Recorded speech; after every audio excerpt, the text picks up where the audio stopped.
Okay, we just talked in the first part on the structure, about the structure of skeletal muscle and how contraction takes place.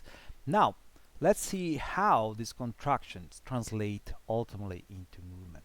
But before we talk about that, we have to talk first about the different type of skeletons found in animals, both invertebrates and then invertebrate, and then we'll see how all of these, the muscle combined to the skeletal system, works to produce movements.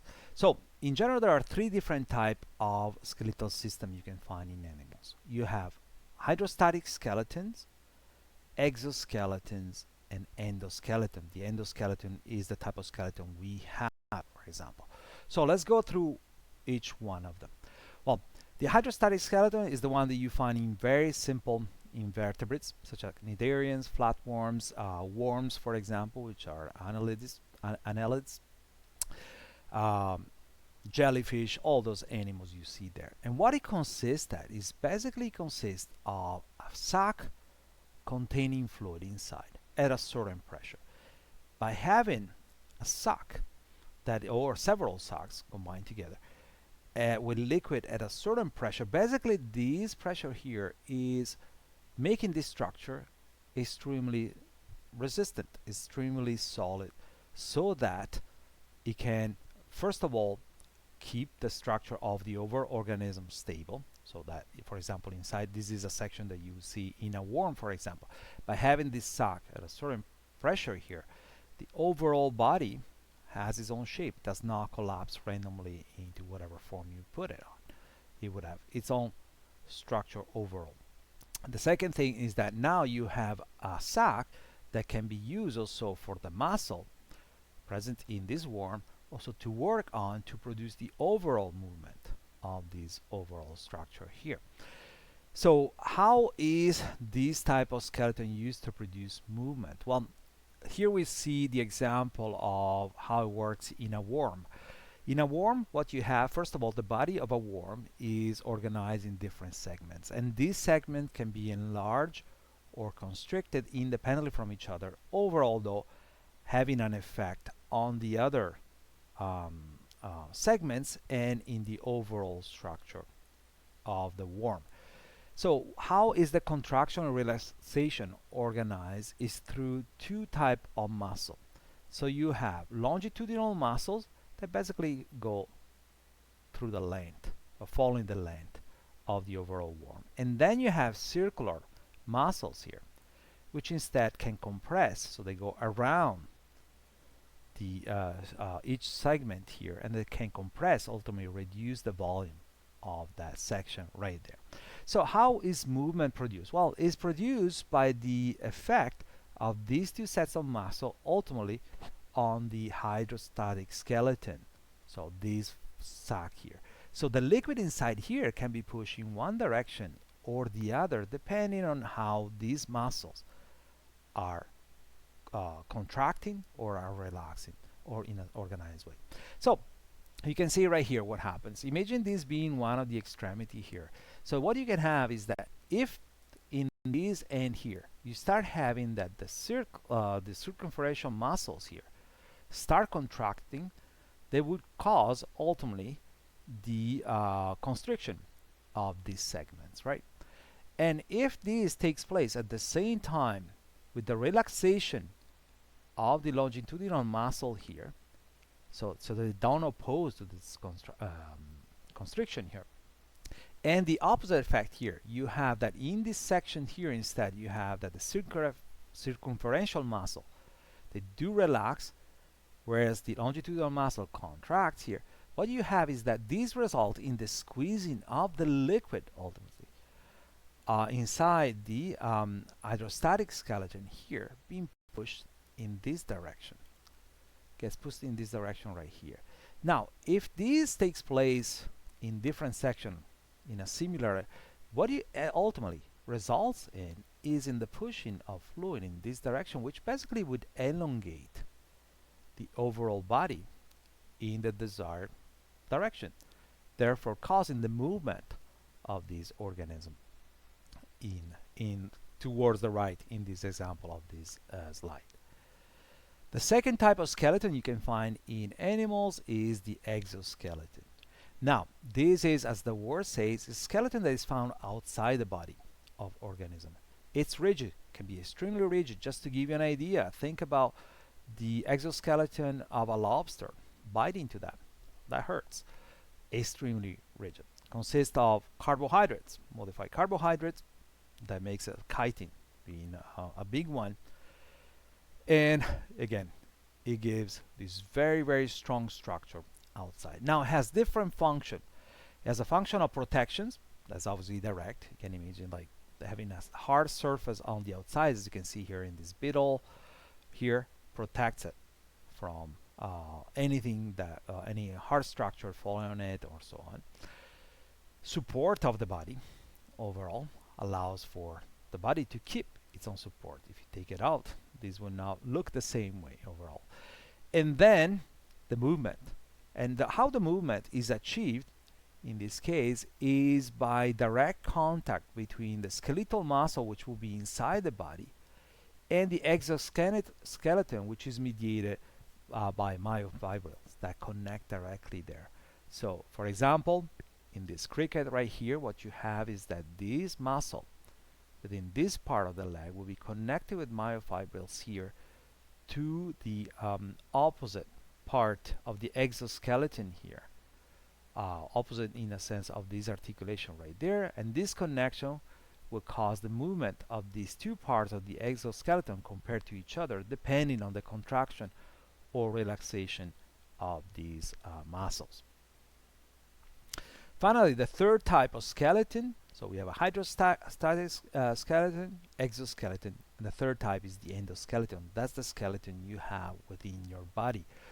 This is the typical skeleton you find in vertebrates. It's formed by rigid structures, which is like the bones or cartilage, as you find, for example, in sharks or even our own part of the body. And now it has different functions. So the main function being the movement, but also has a function of supporting the overall body. Think about you can stay straight and look the way you are because of your spinal, your vertebrae there, and so on, your legs and the bones within your legs and so on. As a function of protection, if you think about your brain is protected by the skull, which is part of your endoskeleton, but also the bone marrow, this tissue that produces all the cells in your bloodstream, is protected by your endoskeleton. It has a function of storage of calcium and phosphate, which are the main components of the structure of the endoskeleton, and as we say before, has the function ultimately of producing movement through the interaction with muscle and bones, moving them around. Now, if we look at a generic structure of a vertebrate skeleton, we won't get into details here, but you can find a main part referred to as the axial skeleton, which consists of the skull, the vertebral columns here, the sternum, and the rib cage, and then you have an appendicular skeleton here represented in green. The axial skeleton has the main function of providing the overall support of the overall body, but also protects internal organs. Imagine your rib cage is protecting your heart, your lungs there. The skull is protecting your brain. Whereas the appendicular skeleton has the function, ultimately main function, of providing levers to allow for locomotion of the individual. Also is important also for the support on the vertical terms of the body. Now, if you look at the structure of the bones, bones are actually made by several tissues combined together. You have obviously the main part here, but also within each bone you can find blood vessels, you can find nerves, adipose tissues, and so on. Now, within each bone you can actually find, or the composition is different depending on the bones, but you can find two main regions. You can find a compact bone region, which is very dense here, is made by osteons. Osteons are very thin cylindrical structure, cylindrical units here, which are made by several lamellae, several layers. Each lamella will be a layer here formed here, which Embedded have the osteoclast and the osteoblast in there, and inside they have just a simple canal here which allows for the blood flow to bring nutrients and release waste. Very compact. Okay, so there is no space in between them except for these tiny little microscopic canals. And then you have a spongy component here, which is instead much larger spaces inside there, and it's filled with red and yellow marrow. That's where actually your bone marrow will be located within some of your bones. Now, bones are actually a very, despite looking as a very static type of structure, we're used to see them, in post-mortem status, but in reality, they are very active sites. Okay, they are constantly being formed and reformed, right? And this is done through the activity of two type of osteocytes, so cells that are part of the bones, which are osteoclast and osteoblast, with osteoclast being involved in the degradation of the bone, and osteoblast instead being responsible for the formation of new bone tissues. So these two cells, they work, they're antagonistic with each other, but ultimately they work together, reforming all the time the structure of your lamella particularly, and by doing that they also play a key role in controlling the mineral storage in your body. If you remember when we were talking about the endocrine system, we talked about two specific hormones, calcitonin and the parathyroid hormone, with calcitonin being produced by your thyroid, the parafollicular cells in your thyroid, and the parathyroid hormone being produced by the parathyroid glands within the thyroid.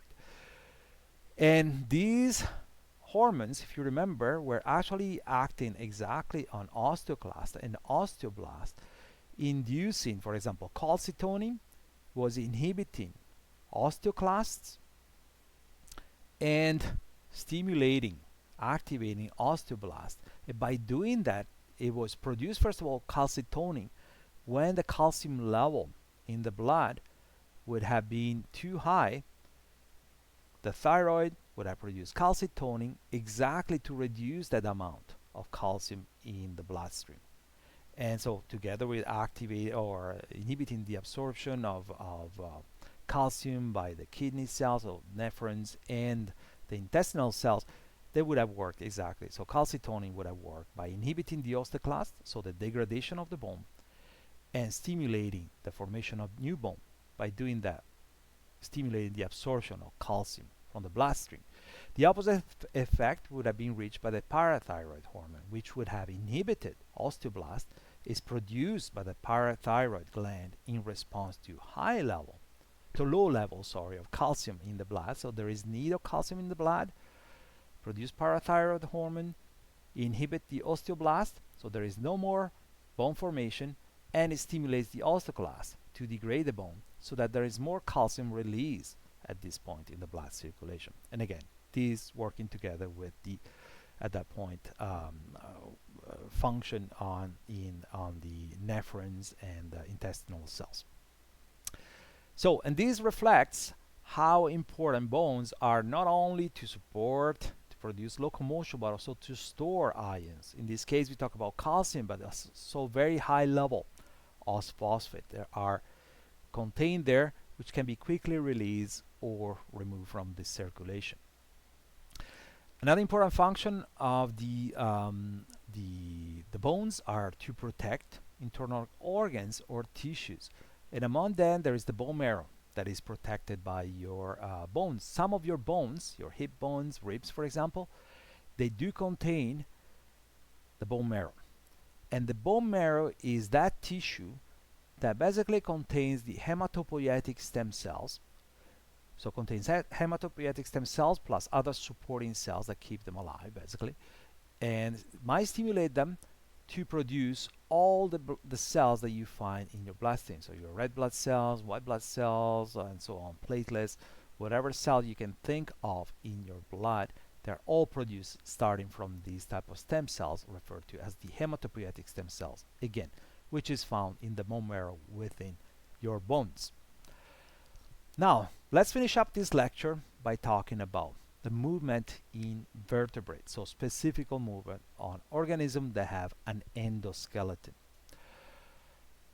So how is this organized? Well, movement is caused by the interaction of skeletal muscle with the endoskeleton, interaction that is mediated by the connection of skeletal muscle to bones through tendons, okay, which is nothing else than fibrous connective tissue. Skeletal muscles are connected to the bones through tendons, and these translate to the movement of bones compared to each other at the junction referred to as joints. And joints are stabilized by another type of connective tissue structure referred to as ligaments in there. So that will connect a bone to bone. Now, talking about joints, there are three different types of joints that you can find in vertebrates. So there are synovial joints, cartilaginous joints, and fibrous joints. You can see some example here. Fibrous joints, they are found, for example, in your skull, between the different plates, so in the sutures that connect the different plates of your skull. Cartilaginous type of joint that is similar to the one that you find in your vertebral, in the disc between the vertebrae here. And then you have synovial joints that are found, for example, in your knees, in your hips, and so on. So what are the properties of them? Well, these three type of joints, first of all, have different properties in terms of mobility. The synovial joints are the most movable joint type. You find them in your hips, in your fingers, in your knees, your ankles, all these structures that need to move quite a bit, they would have a synovial joint. Okay. And how are they organized? Well, they're organized by having a fluid-filled capsule of connective tissue in between the two bones, that they would have to move, that are moving in this joint. All right. The two bones here are also covered by fibrous connective tissue here, which, however, is separate. So the one found on this bone and this end is separate from the one found on the other end here. Now, this capsule is filled by fluid, okay, which allows basically increases, if you want, or decreases the friction basically between these two bones when they move compared to each other. A typical sign of arthritis or osteoarthritis is actually the loss of the synovial fluid. If you look at the x-ray of someone that has osteoarthritis, you see that this space gets narrower and narrower exactly because of the loss of the synovial fluid. The synovial fluid too also, or there are synovial cells here too that are important not only to form the synovial fluid but also to provide nutrients for the cartilage here around this bone and keep them healthy so they can last for a long time. Now the bones here, so in this type of joints, synovial joints, are also stabilized by ligaments, okay, which are formed by connective tissues here. And basically what they do, they just keep the two bones placed correctly so that the movement can be done in an appropriate way with appropriate results, only in some specific direction and not others, and so that the two bones also do not move compared to each other excessively, so that would interfere obviously with the movement itself. Second type of joints, similar to the one you find in your disc in between your vertebrae there, but you find it, for example, also in your ribs here, connecting to the sternum, and also here, the pubic bones here are the cartilaginous joint. So these are joints that do not have any fluid inside. Okay, there is no fluid-filled capsule here. Actually, the connective tissue between the bones is connected with each other, unlike in the synovial joints where this connective tissue here and here were not connected. They were separated by the fluid. In this case, is connected with each other. Now, because of the lack of fluid inside, these type of joints are not very mobile. The semi-mobile, they still allow for some movement. Think about your ribs, they can still move, right, allow you to breathe and so on, but they don't allow for excessive type of movements like the one you have, for example, in your arms and so on. The third and last type of joints that we have is fibrous joints, and this is basically a static type of joint. Again, the classical example is the one in between the plates in your skull. You have the same one in your teeth as well. So it basically connects bones that do not need to move to compare to each other over time. So you don't want your teeth to move or your plates in your head to move, basically removing the protection of your brain and so on. Okay, let's finish up by talking about how muscle and the bones working together that can lead to the formation of movement in vertebrates. Now, when we look at muscle at a joint, muscles are usually organized as an antagonistic pair. We talked about these when we're talking about the spinal reflex, for example, involved in you walking. What do we mean by antagonistic pair? What it means is that the movement of two bones connected by a joint, it's usually um, caused by the opposite effect of a pair of muscle, which one of them would cause the joint to move so that the one bone would extend compared to the other, so increasing the angle of the muscle. And the other one is that contraction will cause, combined with the relaxation of the opposite one, will cause the reduction of the angle between the two bones. Um, Now, this type of the way in which the muscle connects to the bone and the location of the joint ultimately is different depending on the function of that specific joint and the movement that has to be produced by it.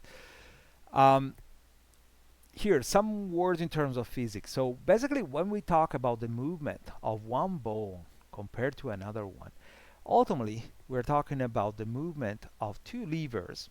Okay, you can see these as two levers moving, uh, joined through a fulcrum, which will be the joint right here, and they can carry a load, which is basically the material that is posed at the end of one of the bones there, and that will produce a certain force. There's a certain force produced by the muscle on one bone compared to another one.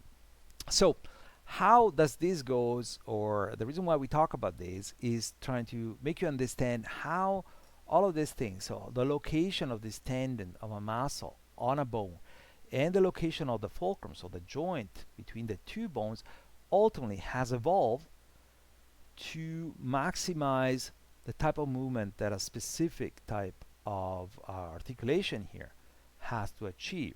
So for example, if you have a leg or a limb whose function is to support the body, right, you will want to have an insertion here and a muscle connection here through a tendon that is maximizes that function, the strength that is needed for that function. Imagine a cow, the leg of a cow.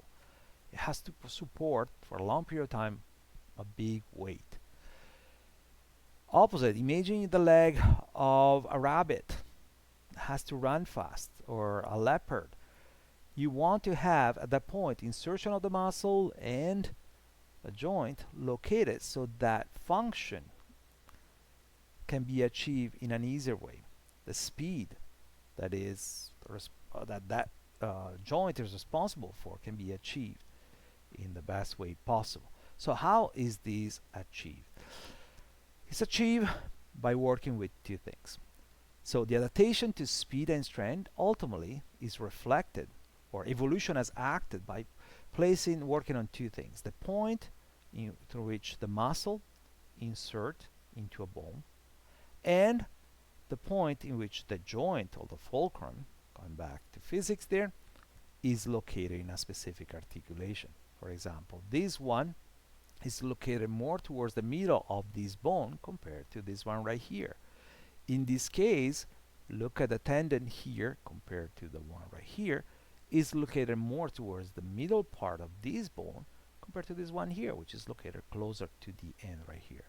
So, for example, in these two type of limbs, which of these two adaptation makes these limbs more adapted to strength or speed compared to the other one? Well, let's start talking about, first of all, the location of the fulcrum.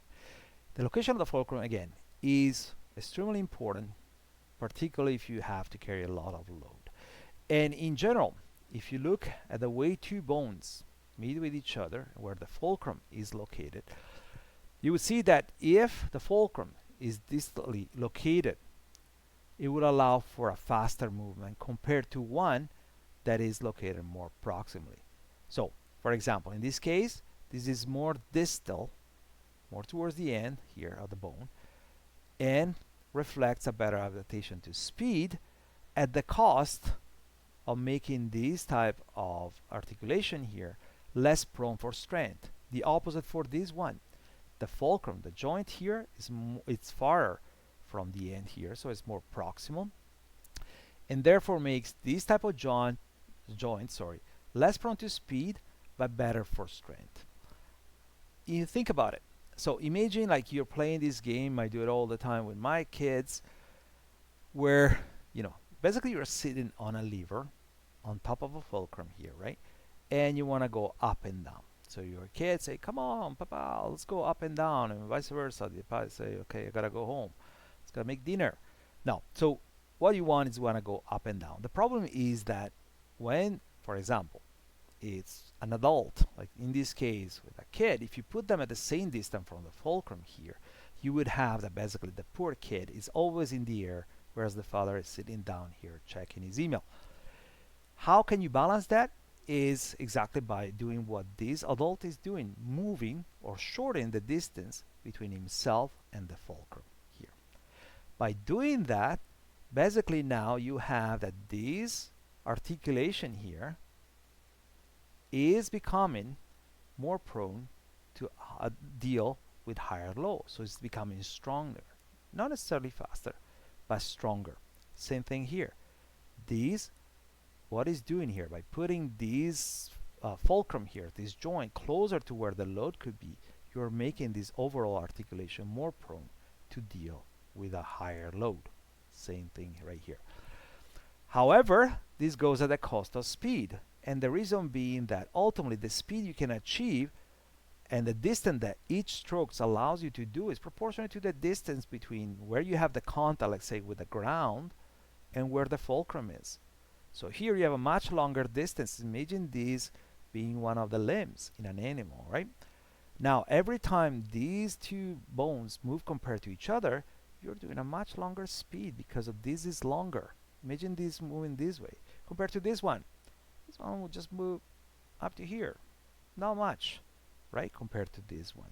So having a more distal type of fulcrum in an articulation favors ultimately faster speed but lower the strength, and vice versa. Having a proximal one would favor strength but will make you much slower when it comes to moving around.